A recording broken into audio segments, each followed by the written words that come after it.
Hello, everybody, and welcome to the February Faction Turn. This is Faction Turn number 20, big 2-0. I'm glad to have you here. We get to, once a month, gather together to celebrate the deep-seated conflict that controls the universe. We get to, for a moment, see the fruitions of our political machinations, our gifts and our experiences, our battles, our struggles come together for about an hour and a half or 2 hours, and we get to play the space game. So welcome to the Verona Faction Turn. If you're watching this and you're like, what in the shit is Adam talking about? You can find out more at patreon.com/roleplay, RollPlay. But basically, it is a fan-driven, Adam-controlled, massive multiplayer pseudo board game that takes place in the background universe. Disciple. The background universe of the Verona role-playing campaign that is on JP's channel sometimes. So let's get into the real game, shall we? Let's play Verona. Before we start, oh my God, sorry, Nomad, I cut you right off. Before we start, let me, as I do, celebrate Numbers, which is my nickname for number 742-617-000027. Numbers made another update to this very excellent map. Check this out. Let me zoom in. Let's zoom in on Tootham. So this is the map of the universe. This is our universe. There's the Imperial Core. Here's the Expanse. We got pirates and religions and all kinds of shit going on. But if we zoom in, check this out. This is really cool. We can now see the PCVI, the tags, the tech level, and the various stuff about the planet. So now at a glance, using this map, I can just take a look and I can see all the various details. So I can tell at a glance that Maya has a major space yard and seismic instability has a PCVI of 5.4, but Imperial Prime has a PCVI of 10. Isn't that cool? This map just gets better and better. Numbers, you are killing it.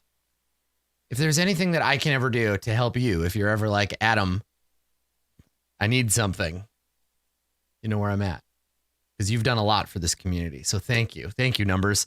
This is fucking awesome. This is a killer map. So hover over the system name. Oh, yeah, there you go. And you can also get per system PCVI influence values. Oh, that's so cool. Oh my God, I love it. I love it. That's great. So the reason why, if you've been watching the design streams, the reason why the system PCVI thing is valuable is because that is what allows you to qualify for certain goals within the new goals and influence system, which I'll talk about more at the end of the stream. Today we have faction orders to process. So I'm going to do that. Let's begin there. This turn, I think it's going to be a bit of a spicy one. So it might take a little longer. We're going to go slower because the spicier it gets, the slower we got to get through it. PCVI is Planetary Cultural Value Index. It is an in-universe and out-of-universe mechanism for the Empire of Humanity to determine the value of a planet in terms of livability. So like Dio Mikado has a Planetary Cultural Value Index of 1.8 compared to Proa, which has a PCVI of 3, right? So it's about how the Empire values that planet based on a bunch of other material. It's integral to the influence system in the game. Yeah. So anyway, we'll talk about that another time. For now, we've got stuff. Now I got my stuff ready, right? I got the rule book, right? We're ready. Turn to the faction page. I got my spreadsheet. I got my rulings doc. I got a place we can do some rolling from. We have our sector map. I think we're ready to go. And then over on my other screen here, I have all of your orders.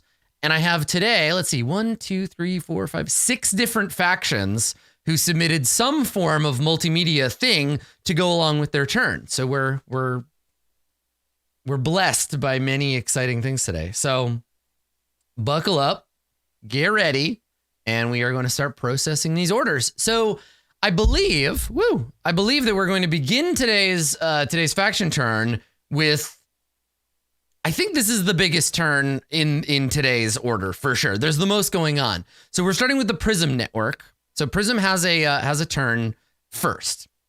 And so we're going to start by giving them their income. We're going to set up their goal, and then we're going to go into their very long, very complex turn, and we'll walk through it one turn at a time. So starting with the money. So let's see here. The Prism Network, they have an income of 7, which gives them 24 faction credits. They're going to need them. 24 faction credits to start. So they start the turn with 24. They're also going to set their goal to blood the enemy. Okay, so blood the enemy is their new goal. And actually, I should update. Let's see, update notes for selection. There we go. Okay, so blood the enemy, inflict a number of hit points of damage on an enemy faction equal to your faction's total force, cunning, and wealth ratings. So that indicates to me that they are on the offensive today. So they have currently 0-14 on the progress, so we'll mark that note there. And let's begin tracking their turn. So the Prism Network is going to take the use action or use asset ability action this turn. They're going to use an asset ability. They're going to use a lot of asset abilities. They're going to start by using the shipping combine on Demnoth to move 3 of their units from Demnoth to Nevet. So let's start there. Shipping combine on Demnoth to move some stuff around. So the shipping combine itself from Demnoth to Nevet, and then the 12 hit point Monopoly and the 1 hit point Monopoly, those all get shifted to Nevet. So we'll start there. Give me one quick second to get sorted here. There we go. Okay. Sorry, I just had to have Discord open in the background. All right. So let's start there. So first of all, asset tracker. Let's sort by Prism. Okay. And there we go. There's Prism Network. Okay. So they've got on Demnoth, they have 2 monopolies. And that's these 2 here, right? 1 and 12 hit points. Yep. Okay. So these go to Nevet.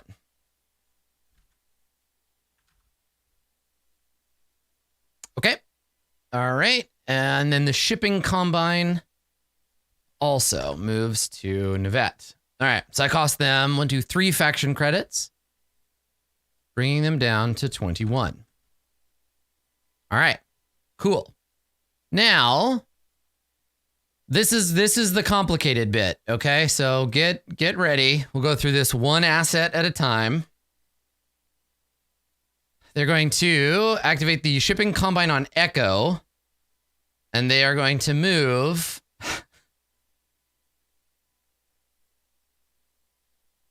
a shipping combine, 5 party machines, 3 marketers, all from Echo to Tootham. So these are all going to Tootham. So let's start there, and then we'll work out all the money. So, okay. So first of all, let's make sure that shipping combine gets moved. So this goes to Tootham. Okay. And then all 5 of these party machines, toot toot, they all go to Tootham. There we go. And then 3 marketers, they all go to Tootham as well. So 1, 2, and 3. Okay. Tootham. Okay. And in the process, that cost them 12 to move. Right? So 21, 20, and then another 11. So 9, I think.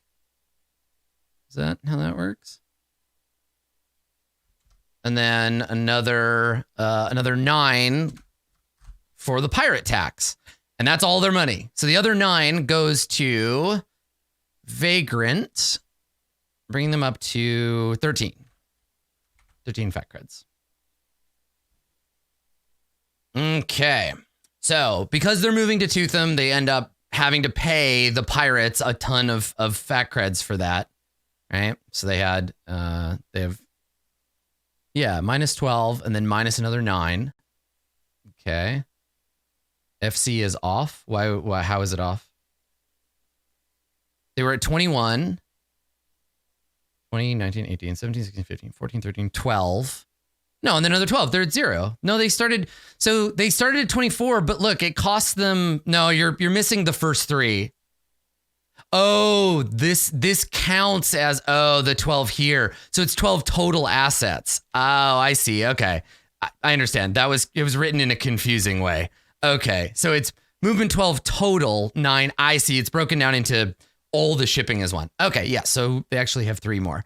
I double charged them for 3 of their assets. There we go. Okay. Thank you for catching that, Fifth Live and the other people who said that. Thank you. Okay. All right. So all of this stuff is moved over to Tootham. So let's reorder this before we finish the rest of the action. Let's look at Hotline Tootham. Hotline Tootham. So Tootham is very busy. There's a lot going on there now. Here's all of our assets on that planet. All right. Okay. So let's start with the next asset.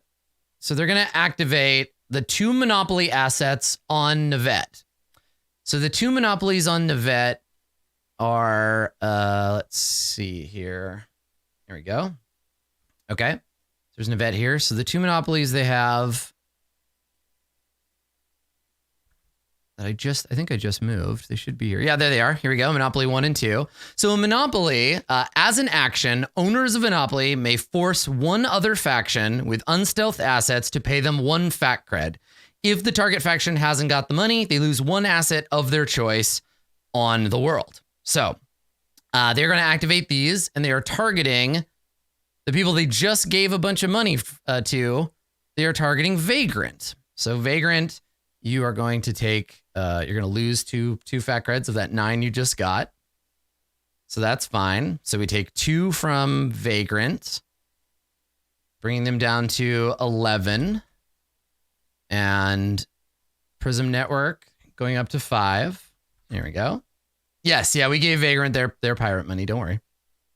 So the reason Vagrant got a bunch of money is because anyone that moves an asset onto a world where Vagrant has a base of influence, they gain a faction credit, basically, because they steal from anybody that comes anywhere near them. Okay, all right. And then they're going to activate, Prism is going to activate their post-tech industry on Stacaclo. There we go. Okay. So we roll a d6 and see what happens. They got a 1. They lose a fat cred. Okay. So let me make a note. All right. Rolled a 1. Okay. So that loses them 1 faction credit. Bring them down to 4. Okay. And then the bit that matters, they're going to activate their 3 marketers on Tootham. So the 3 marketers on Tootham activate, and we'll go over what marketers do, and then we'll make a bunch of rolls. So marketer, attack. Let's do them one. I'm going to do them one at a time.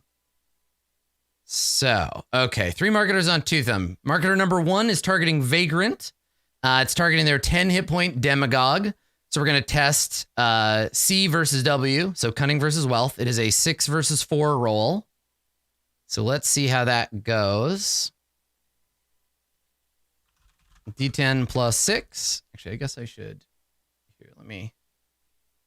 Map is very messy. Okay. So I usually write it down just so I remember. Okay. So 6v4. So D10 plus 6. Here's the attack roll. It is a 9. And the defense roll, D10 plus 4, is also a 9. Okay. So what happens on a success? Okay, so it's a tie. So there's no result. Nothing happens for this particular attack, right? That's how those work. Let me double check. Let's look at marketers here. So marketers, and these ones are ones that took, I think these guys took a big, I think these are the ones that took a big change the way they work. Maybe I'm thinking of a different asset. No. Okay. So they're just normal. So the way that these guys work, if you go back to the asset tracker, I will tell you about how marketers function. Let's see. Toothum marketers. Here we go. So as an action, marketers test cunning versus wealth. If successful, the target faction must immediately pay half the asset's purchase cost, rounded down, or have it become disabled and useless until they do pay. So in this case, a tie means nothing happens. So we move on to the next one. So the next one is the exact same situation, but against the other marketer, or against the other demagogue. So marketer number 2, same thing. We're going to make that exact same roll. Okay. So this time we got attacker plus 6. Ooh, another 9. Okay.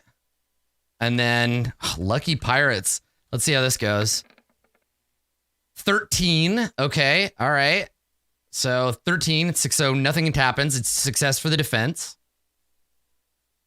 Oh, you're lucking out on this one. Okay, and then I guess I should make a note here. So failed on a tie, and then failed on the roll. Okay, that's the second marketer. And then our third marketer is going to target the same. And the funny thing is, if this one succeeds, they actually have, Vagrant has a backup for this, and we'll talk about it if we need to, but let's roll and find out. So 9v13 didn't work. D10 plus 6, we got, oh, Jesus. We got an 8 versus a 4. Another 13. Lucky turn for Vagrant. Very, very lucky turn for Vagrant. So all three rolls are failures on the behalf of the marketers,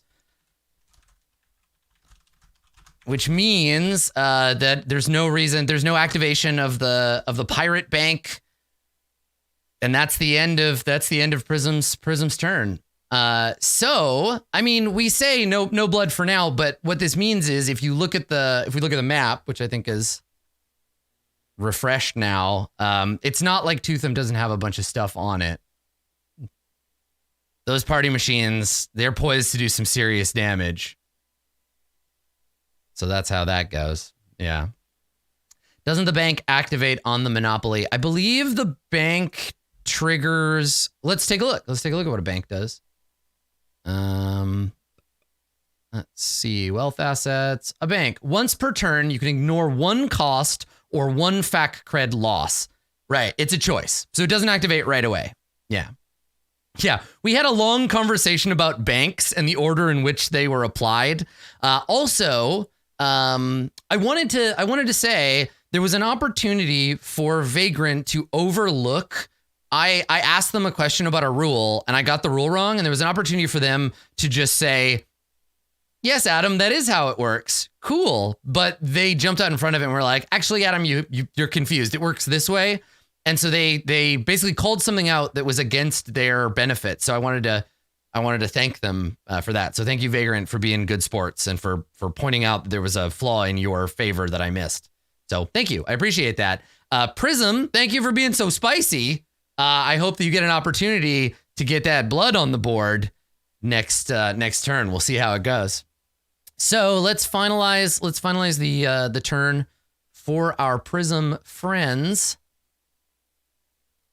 And I would love to know what the marketing campaign against Vagrant on Toothum looks like. Like 3 full marketer assets trying to take down Vagrant Demagogue on Toothum. What does that look like?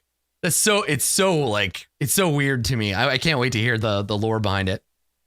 So that's that. We now have, let's make sure they have their correct money. They started with 24. Movement cost them 12. They paid 9. They got 2 back. Then they subtracted 1. So it should be 4, I think. So much math. Yeah, 4. Oh my God, I did it right. Mass media versus pirate radio. Yeah, right. Cool. Okay. And then I think that's that for now. Let's run. I have a Prism announcement. Let me mark this turn as complete, and then I'll play their announcement for you. All right. Here we go.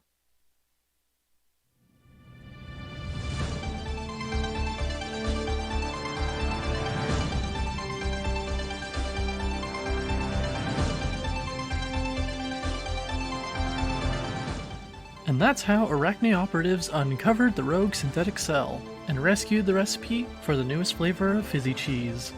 Coming up next is Media Minute with Miriam Nespola, sponsored by the Acti Immaterium of House Adonis.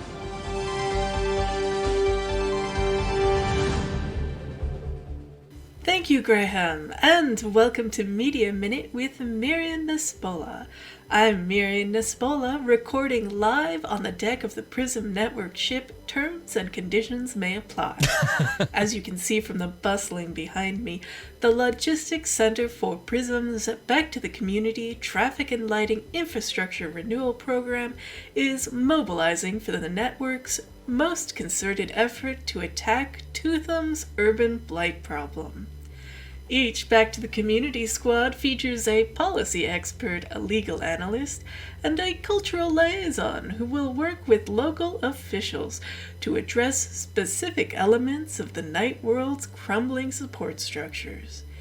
The idea is to divide and conquer, buying up property here, organizing activism there, empowering existing community groups where they are. Truly, it is dawn on Toothum. So, A, that was amazing. I love these. B, whoever did that voiceover, you did a great job doing like marketing voice that like whatever you're saying, it has to sound like good news. It's pretty much the exact same conversation. Like you're like, and so it looks to me like we've lost 17,000 lives. Everyone was lost on the ship as it flew into the sun. And now over to Sheila with the weather. Sheila? Right? Like it's such good, like chippy, like newscaster voice. And the reason why I noticed that is because there's been a lot of really like tense news on the CBC lately about like railroad blockades. And they always deliver the news in that same like weird, like chipper voice where they're just like, terrible shit is happening and everything's fucked. Over to you, Dave. Right? It's so good. Also, if you thought that I was done gushing about how talented Numbers is, you know who made the music for that announcement? This asshole. How dare you be so talented? Get out. Just get up and leave. Leave forever. Don't do that. We need you. But seriously, amazing. So yeah, really good stuff. Thank you, Prism, for spicing things up for us and for providing that lovely. Also, the name of that ship, the terms and conditions may apply. That is a perfect spaceship name for Prism. I might steal it, actually. I might use that in the game. Because it's too good to only listen to it once. All right, friends, let us carry on with the rest of our faction turn. Coming up next, we have House Triangulum. We got a House Triangulum here. So Triangulum, somewhat less spicy turn, thank goodness. But let's take a look and see how it does. You ruined the spice. I mean, listen, I didn't ruin anything. That problem was purely aleatoric. Purely aleatoric. Not at all related to me. I guess I'm just secretly a pirate at heart. All right, let's give you some money and get you started on your turn, Triangles. So, obviously not changing your goal because you're in the middle of seizing Bora here.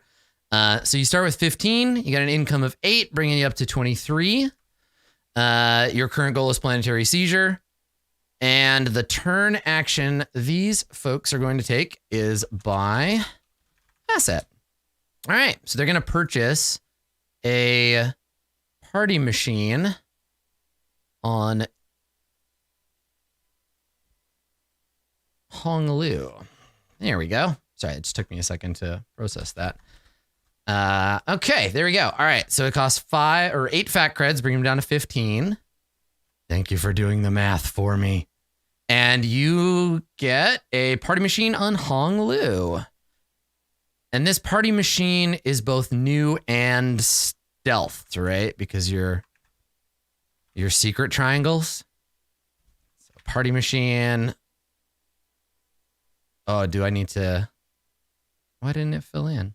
Oh, you know why? Because I'm probably at the end of the view formulas. Yeah, let's take a quick look here. Show formulas.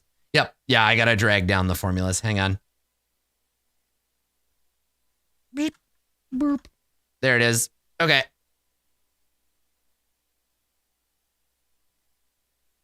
There's our party machine. Nice. Okay.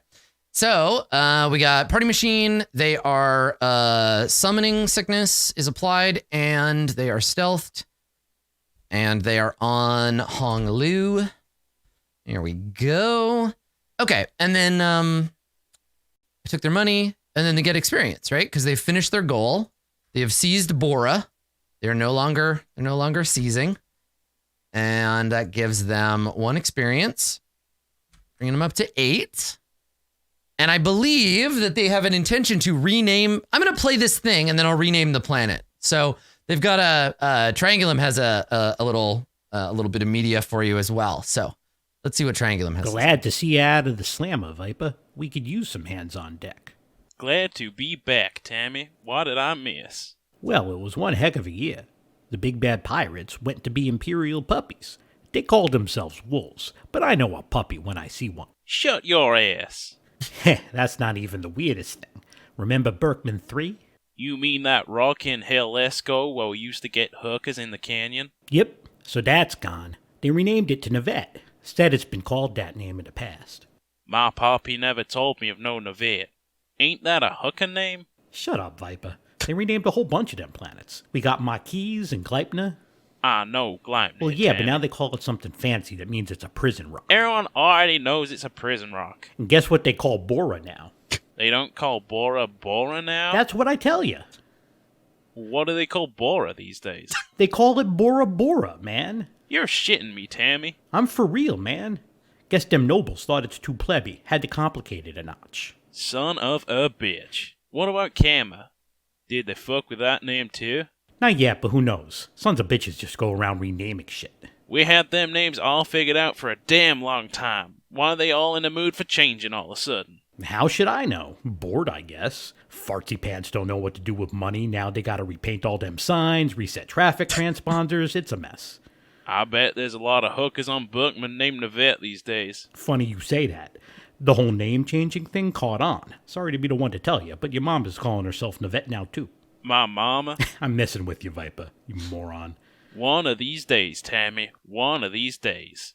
Shut up, Viper. Drive. That's a Zergling, Lester. One of your smaller types of Zerg. Well, that was lovely. So everyone who is currently occupying a residence on the planet Bora, please update your records. You are now an occupant of the planet Bora Bora. So let's go ahead and find Bora on here and give it a good rename. So let's see, Bora. There it is. All right. Can I change it on? Yeah, I guess I can change it on here. So it's now called Bora Bora. There we go. In the Zandare system, Bora Bora.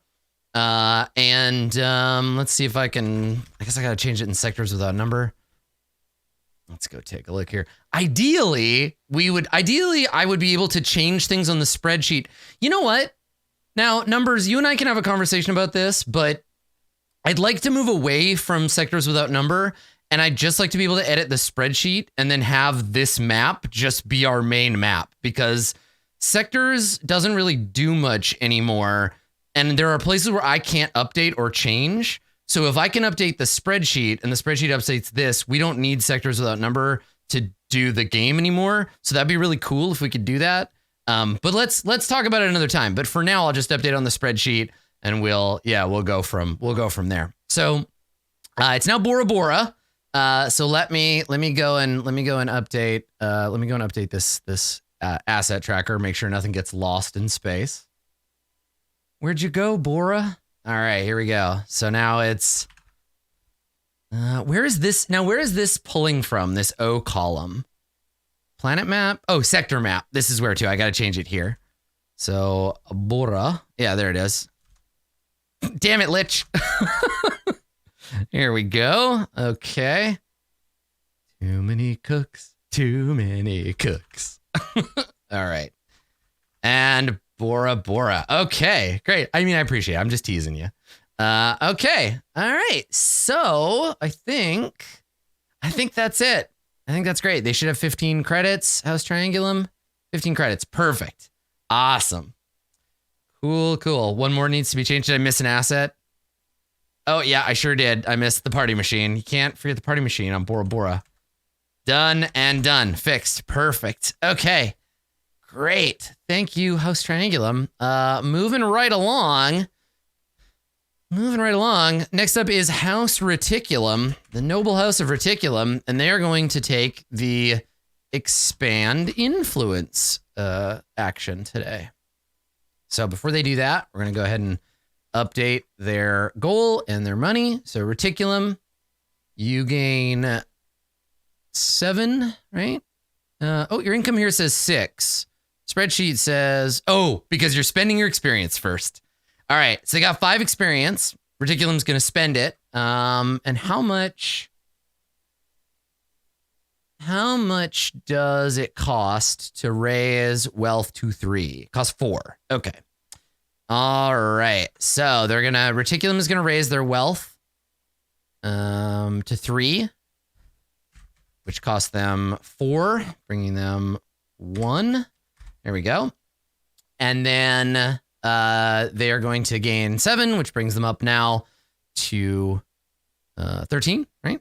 Yeah, 13. Okay. Cool. And then they're going to expand influence. That is their goal. And let's process that turn. So they're going to build a 1 hit point base of influence on Maya. Okay. All right. So 1 HP base of influence on Maya. Let's go and give that to them.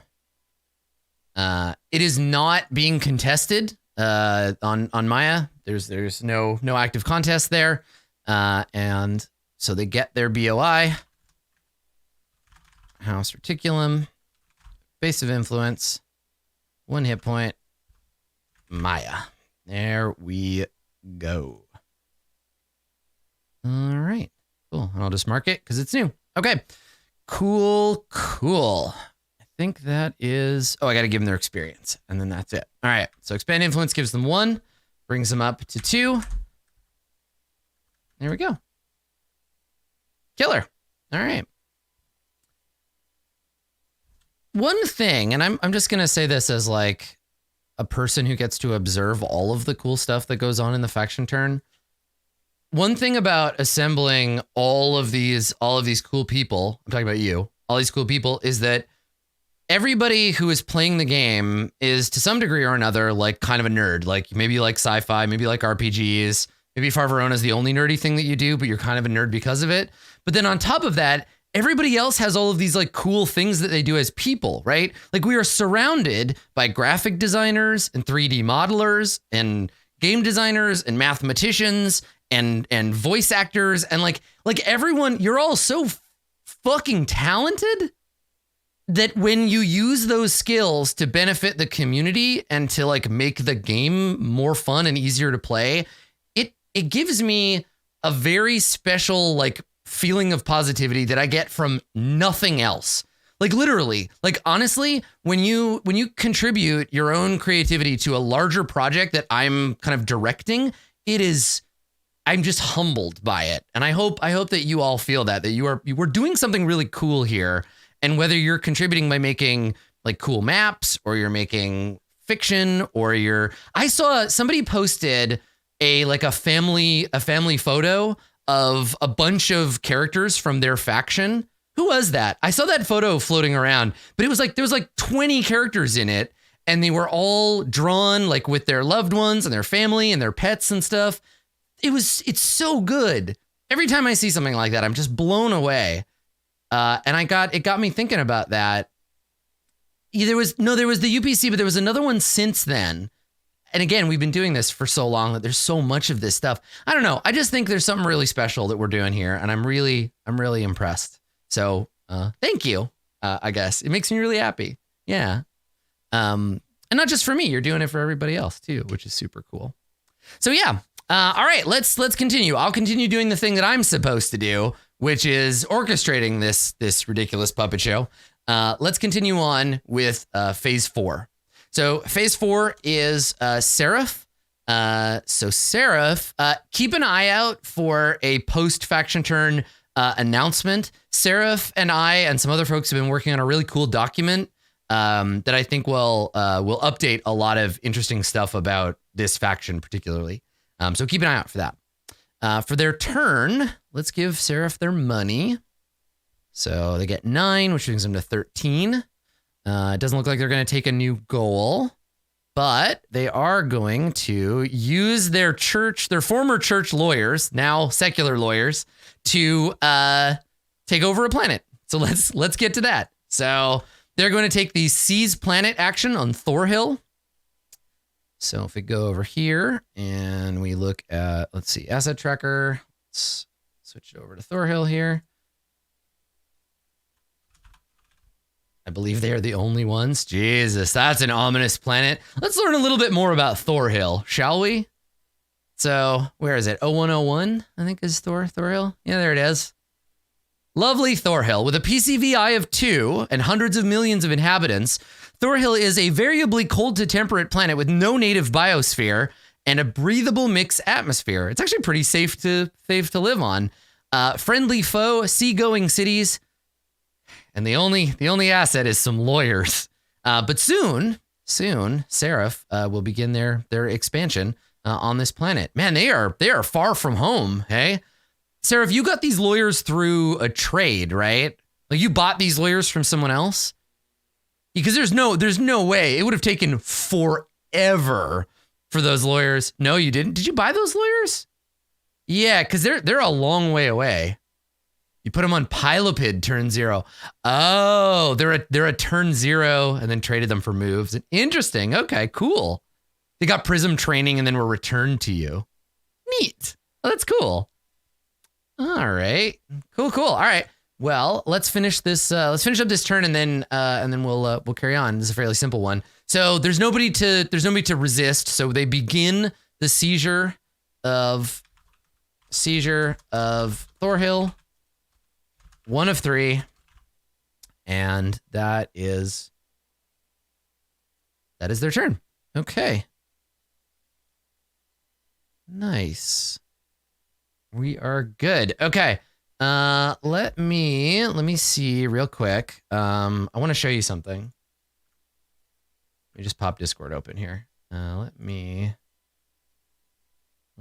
see. I just figured I was bragging about how much I liked it and how cool it was when I got to see it. Let me find it. Oh yeah, there it is. Okay. Now let's see if Discord is gonna let me. Let's see if Discord's gonna let me display this as a separate link. Oh yeah, it is. Kick ass. Look at this. Okay, here we go. Yeah,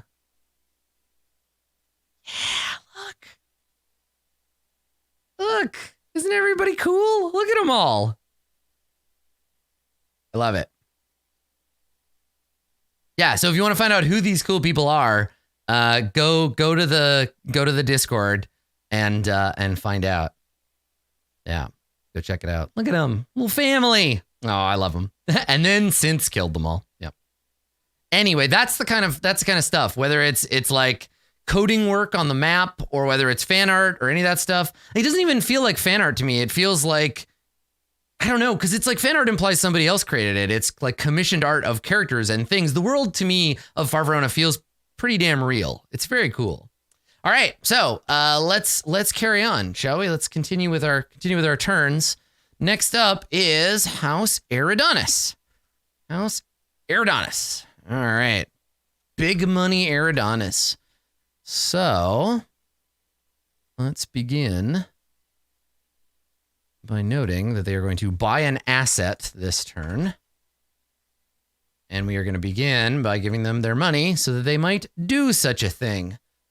So, House Adonis, you have 60 credits. You gain 12, bringing you up to 72. Seraph. Oh, yeah. So Seraph had an announcement. I forgot because it wasn't text.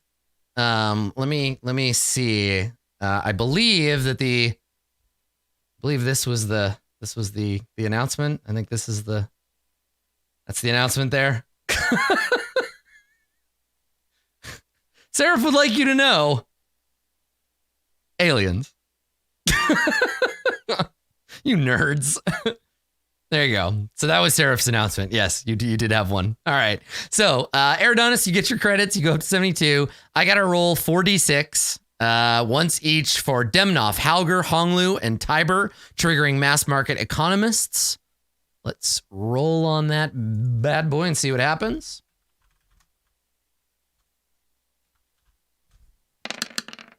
Okay, we got 1 6 in there, so that's a bonus credit for you. All right. Okay, it goes +1 fat cred.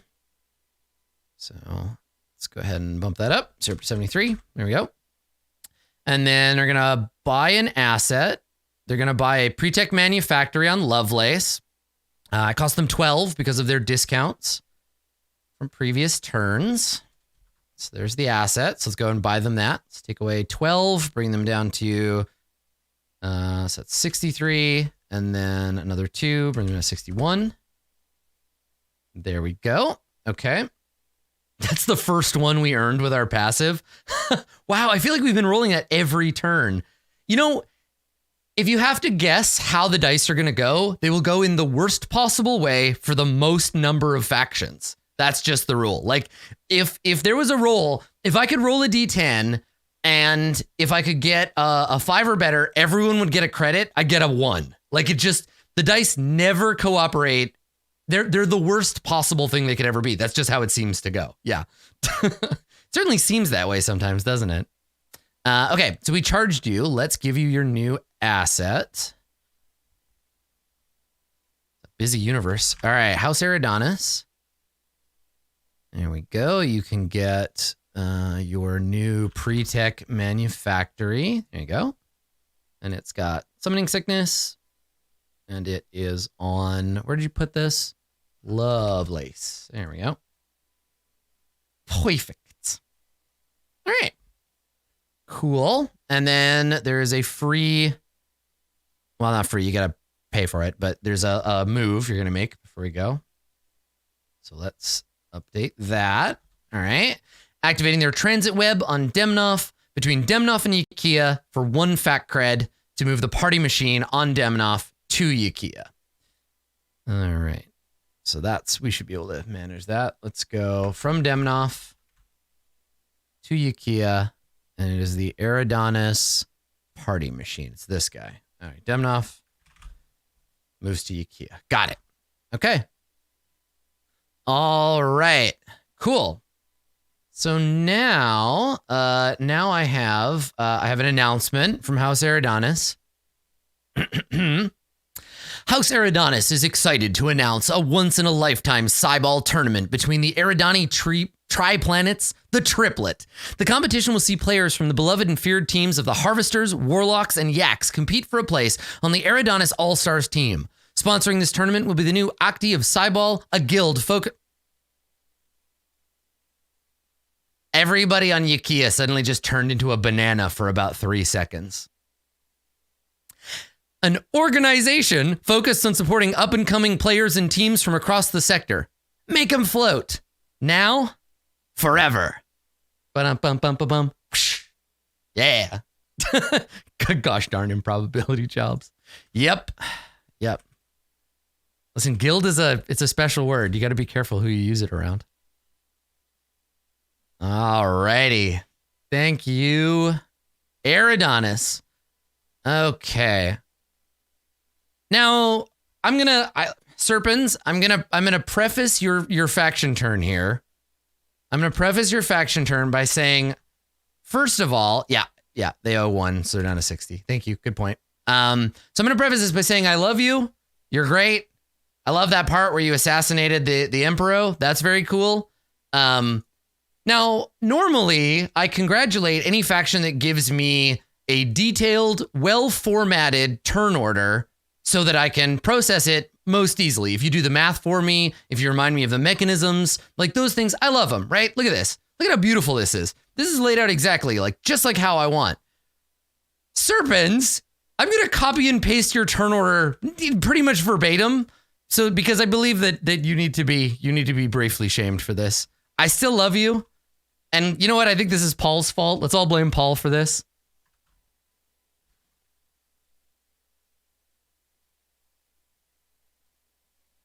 This is your turn order, Paul? This? I love you deeply. I would step into traffic to protect you, Paul, but how dare you do this to me? Why you gotta play me dirty like this? Listen, this is the price. This is the price, okay? Making me do the worst thing that I can think of to do. All right, let's translate this. So, House Serpens is going to take the action buy asset. This is going to cost them an amount, but we'll do that. All right, House Serpens. 5. All right. Your devotion to that old sorcerer's ways hasn't given you clairvoyance enough to do your own damn math. So, all right, 17, 18, 19, 20, 22. Okay. So you're up to 22. You're going to buy, at least you told me where you were going to buy the lawyers. At least you told me that. So House Serpens, they are purchasing lawyers on Argiast. They have summoning sickness and they cost 6. Which brings you down to 22, 21, 20, 19, 18, 17, 16. There you go. All right. Okay. I think that's it. Let me just make a note here. So lawyers on Argiast. Okay. 6 fat creds for you. All right. So House Serpens does have a statement. Their statement is, we're very, very sorry, Space Master. We apologize. We are the worst. We will never do it again. Please don't punish us. No steppy. UWU. I don't really know what that last part means, but that's weird. The actual statement is, after lengthy examination of the crimes committed by the so-called blessed families of Argiast constitute several crimes against humanity. As such, we have called for a full trial and prosecution of these petty lordlings to the fullest extent. Employing the law offices of Anaconda and Barrett, we predict a total victory and for justice to be done. UWU. Please no steppy.